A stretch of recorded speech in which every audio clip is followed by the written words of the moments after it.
So John had the good idea to release the Golden Ranger and the Golden Juggernaut?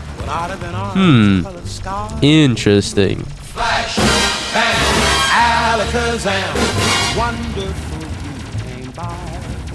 I was hungry. You might be wondering, what exactly is power creep? Well, power creep is a phenomenon found in multiplayer games, or more commonly anime, where more powerful abilities or units are introduced, leaving the older ones underpowered. And another question you might be asking is, why is it exactly happening? Well, for one, it keeps the piece of media fresh and raises the stakes. Seeing your favorite hero go from fighting street level goons to battling beings in space capable of wiping out half the universe is quite interesting to the viewer indeed. But why is it a problem? Well, it's due to the power level system. Stronger enemies means stronger towers, vice versa, etc. And once this power creep cycle starts, it's kinda difficult to stop. Developers are forced to make stronger and stronger updates or more difficult game modes. It's a very hard concept to control, trying to keep the game balanced and fresh at the same time without going overboard. With the introduction aside, let's get into why it's happening in TDX.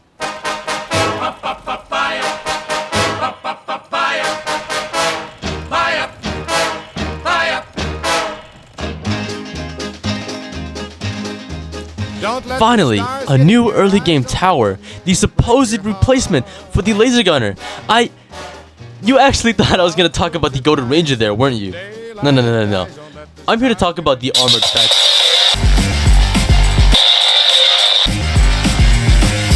There were a lot of unique towers that made modes like Expert fun. Towers like Toxinator, Grenadier, and Patrol Boat were all units you could have used during early game that might have worked. Then Armored Factory came in, making even the best early game tower, Laser Gunner, obsolete. Don't believe me? Any map that is decently long, and I mean almost any, you can place this bad boy down basically on wave 1. These Toyota pickup trucks easily dominate the early waves. Its top path upgrade gives it 20 DPS and 150 health, which I mean is plenty good on its own. But if you're soloing, since you probably don't have any friends, and you decide to place all of your armored factories down, you can theoretically clear the wave 10 knight that, mind you, has 1346 HP, which other early game towers might struggle with. But we're not done yet, because only for the small price of $7,500 you can get the mine resistant, ambush protected military light tactical vehicle, or what I like to call the McDonald's McWrap. This absolute unit clears waves 10 through 25 without a sweat if you can deal with the elite grenadiers. Cause if you don't, bro will keep spawning revived titans and this will happen. Its explosive autocannon shreds clumps of enemies, and along with its base health of 1000 hit points, the Armored Factory has swept the laser gunner off of its feet and booted it off the cliff. And now that I've introduced you to the new early game standard, let me make way for the new late game standard. You were the only one that was nearly as strong as me. Buddy, you think you look strong? You're wearing a cape. You're just a cheap knockoff. Oh, no. I'm the upgrade. Girls! Girls! Watch out! Watch out! There's a tool. When TDX first launched, the Juggernaut was basically the ultimate tower the game had to offer.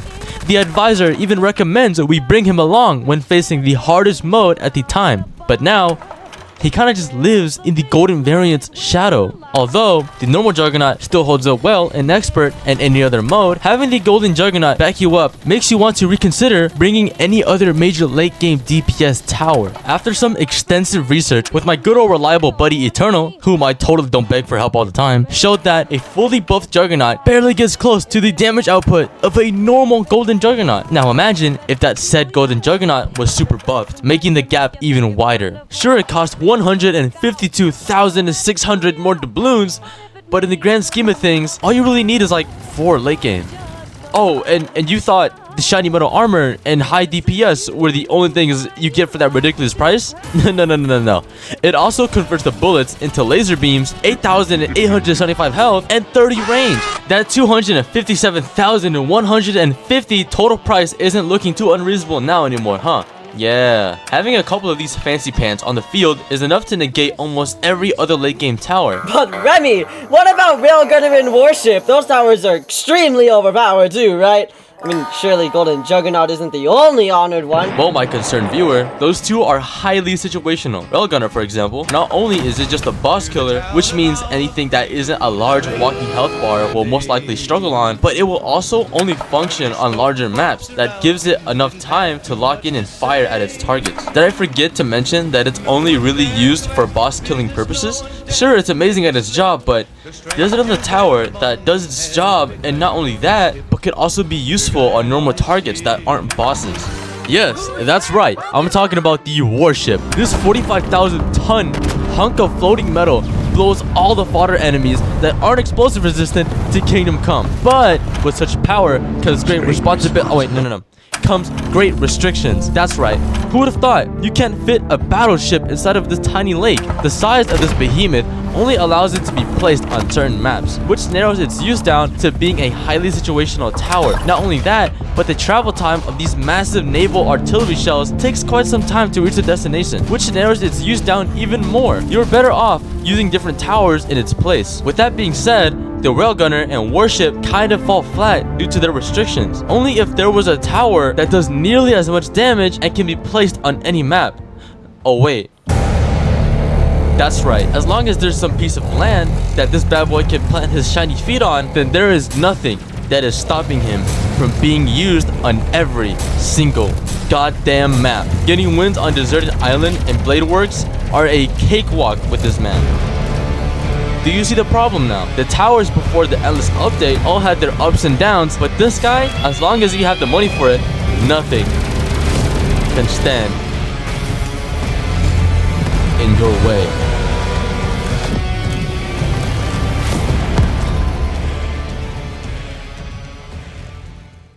However, it's not like John let these issues completely fly over his head.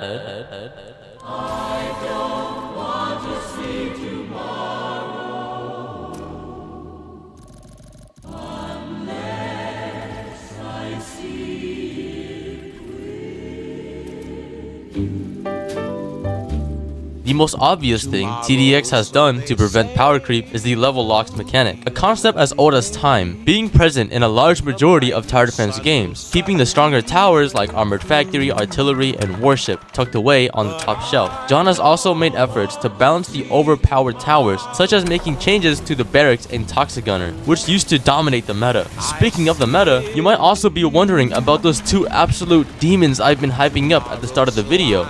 Yeah, it was all talk. I may have over-exaggerated the Armored Factory to be the ultimate killing machine on wheels, but in reality, it only really shines in that specific scenario I picked out for it. Once you bring it into matches with more than one person, it's kinda hard to keep track of and is less dependable, since the more players you play with, the less each person can place. Getting the McWrap that early is only really doable in solo matches. Playing solo with it is just the perfect way to use it, having it carry you from the start to the middle of the match. With that, I'd say it's actually pretty balanced. Just really scary to think about in that perspective. But Remy, Yes? the Golden Juggernaut. What about it? You literally listed the pros and cons of the two most strongest towers and said the Juggernaut tops that. Isn't that too overpowered?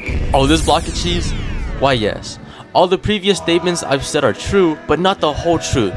The thing is, it's really just a late game tower. Sure, placing this bad boy down on the earlier waves, because you wasted all your money on cash crates, will definitely put in the work. But it's only really just the normal Juggernaut, but supercharged, meaning the same enemies the regular one would struggle on. It also correlates to the golden variant. Believe it or not, its mid-game control is also really shaky, relying on other support towers to make it work. I've died more times than I can count trying to spam it. Call it a skill issue, but the Golden Juggernaut requires more effort than you may realize. It's extremely expensive, and if you were caught farming all game to place down a handful of these, it can actually lead to your downfall. And even with all that being said and done, if these towers or some of the other ones are still considered too strong, John is making efforts to add harder and harder modes to keep the power gap tight. Harder modes like Endless and the upcoming Nightmare mode, which is what those towers were built for. But even then, using the Golden Juggernaut in Endless also has its balancing drawbacks. With the addition of the new laser resistant trait, you can't really rely on only using the Juggernaut, incentivizing the use of other towers like Turret. And if you still think it's overpowered, John has gone out of his way to nerf him too, increasing the lower level prices, encouraging the player to use it how it was intended to be used. In the late game, however, that's not to say doing that will earn him a get out of jail free card. By adding more powerful towers and even more difficult game modes, the demand for people with stronger towers will increase, leaving the people who want to play around and test out new troops in the dust. And not only that, the troops that aren't in high demand will also be casted away and forgotten as well, turning them into measly optional stepping stones to progress with during the first couple of hours of your TDX experience. Who would want to save up for these guys when you can just grind out a handful of medals and get the towers everyone is talking about? But in spite of that, it's not like these towers don't have their uses. Some towers can still be brought on the team as support, and even in niche cases, such as the patrol boat being used on mostly water-based maps, or Toxinator's ability to make enemies take more damage. Even Cryo's freezing capabilities are sometimes desired.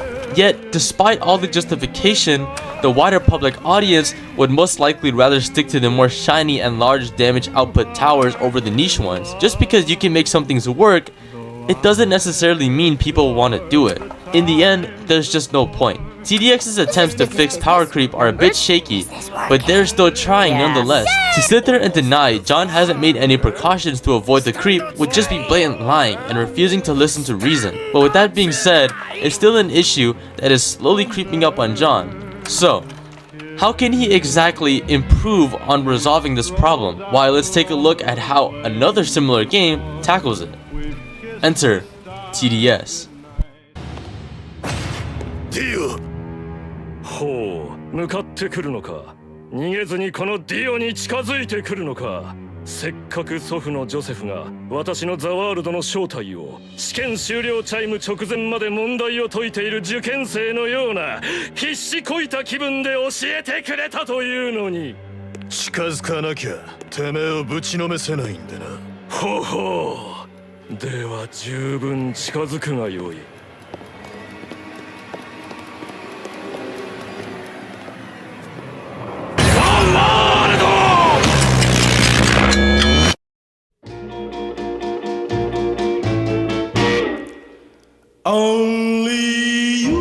TDS, as you may know, is a tower defense game on Roblox similar to TDX, just older and more popular. Getting straight into it, TDS handles power creep fairly well as of recently. The meta used to be very straightforward. You would have your economy tower, then your support, and lastly your early game and late game towers, which at the time was basically and exclusively Gladiator and Accelerator. Those two towers dominated the game for a good chunk of TDS's lifespan, only changing over the past few months after some balance changes and reworks. And although the Accelerator still is, in most cases, the strongest tower, it has some pretty close contenders.